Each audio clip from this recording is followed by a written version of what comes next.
കുന്നത്തൂർപ്പാടി ശ്രീ മുത്തപ്പൻ ദേവസ്ഥാനത്തെ തിരുവപ്പന മഹോത്സവം ഡിസംബർ 18-ന് തുടങ്ങി 2024 ജനുവരി 16-ന് സമാപിക്കുമെന്ന് Kunnathoorpadi ദേവസ്ഥാനം trustee എസ്.കെ. Kunhiraman Nair press ക്ലബ്ബിൽ അറിയിച്ചു. കാട്ടിലെ മലമുകളിൽ നടക്കുന്ന കേരളത്തിലെ അപൂർവം ചില ഉത്സവങ്ങളിൽ ഒന്നാണിത്.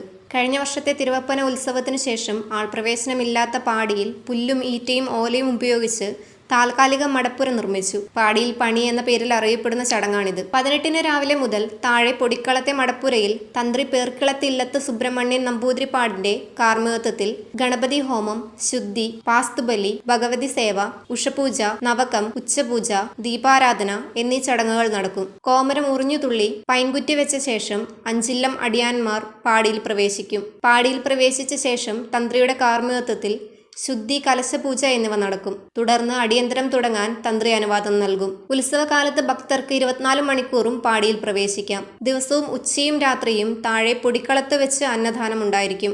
അവസാനത്തെ ഈ വർഷത്തെ ഉത്സവം ഒരു മാസം നീണ്ടു നിൽക്കുന്നതാണ്.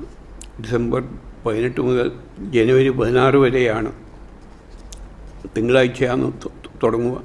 17-ാം തീയതി വൈകുന്നേരം തന്ത്രി പേർക്കിളത്തില്ലത്ത് സുബ്രഹ്മണ്യൻ നമ്പൂതിരിപ്പാടിൻ്റെ കാർമ്മികത്വത്തിൽ വാസ്തുബലി, പുണ്യാഹം എന്നിവ ഉണ്ടാവും. 18-ാം തീയതി രാവിലെ ഗണപതി ഹോമം, ഭഗവതി സേവ, ഉഷപൂജ, നവവും, ഉച്ചപൂജ, ദീപാരാധന ചടങ്ങുകൾ നടക്കും. ദീപാരാധന കഴിഞ്ഞ് തന്ത്രി ചന്ദ്രനും കോമരത്തിന് അടിയന്തരം തുടങ്ങാൻ സമ്മതം കൊടുക്കുകയും കോമരം കെട്ടിച്ചുറ്റി കുറഞ്ഞ് ഉള്ളി പൈങ്കുറ്റി വെച്ച ശേഷം അഞ്ചില്ലം ആൾയാന്മാർ ഇരുവശത്തും ചൂട്ട പിടിച്ച് കൽക്കപ്പാട്ടോടുകൂടി പാടിയിൽ പ്രവേശിക്കും. കാൽക്കാട്ടം ബാണവർ തന്ത്രി അതിന് ശേഷം പ്രവേശിക്കും തിരുവാഭരണമെല്ലാമായിട്ട്.